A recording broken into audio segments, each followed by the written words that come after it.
عن الزواج. الزواج هو عبارة عن علاقة بين شخصين على أساس الحب والمودة على سنة الله ورسوله، أو في الديانات الأخرى على سنة الله كمان ورسوله.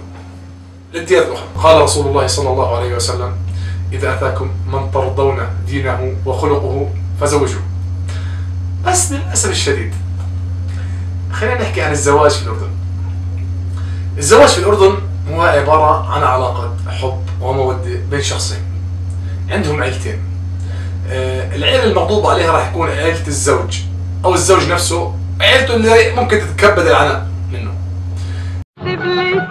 انت بتشتري عيلة يا أستاذ مجدي، وميدو ده الجوهرة بتاعتها. ده لا يا حبيبي، تلميذه رقبتي. هلا عليك هلا.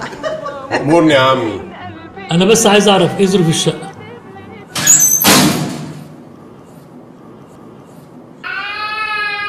متطلبات الزواج في الأردن هي متطلبات صدقا أنا ما كنت أعرف إنها متطلبات فوق الحد الطبيعي إلا لما تغربت وشفت ناس ثانيين.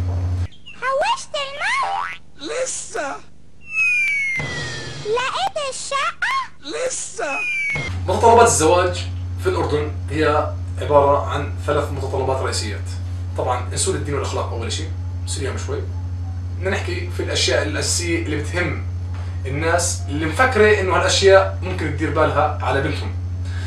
نبلش: شقة، سيارة، وفلوس.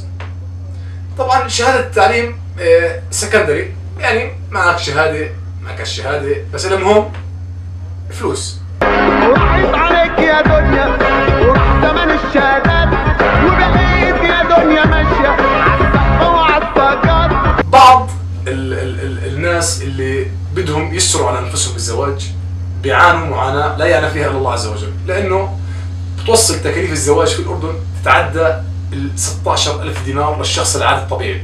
لو نحسبها في الورقة والقلم بعطيكم اياها سريعا، بس ما بدي اطول عليكم فيها. طبعا غير تكاليف ما بعد الخطبة، من فترة الخطبة لفترة الزواج، الزوج يا حرام عليه عليم الله انه تكاليف هدايا للمرأة وامها واختها وعيد ميلاد اختها وعيد ميلاد بنت خالتها وفي حفلة لابن اخوها. طبعا هم هاي الفترة من الخطبة للزواج يمكن بدفع قد تكاليف العرس مرتين، بس عشان يبين حاله لاهل العروسة انه الزلمة غانم، زلمة ما بقصرش. والله يعطيه العافية فعلا، والله يا اخي انه شيخ.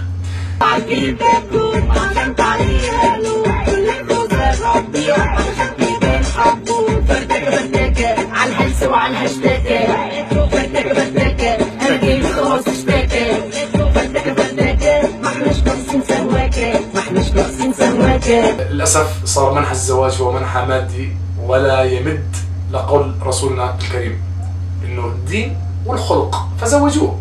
ما حكى مصاري، ما حكاش فلوس، ما بحكي إنه ترموا بنتكم في الشارع، بس ارضوا في الناس، ارضوا في القليل.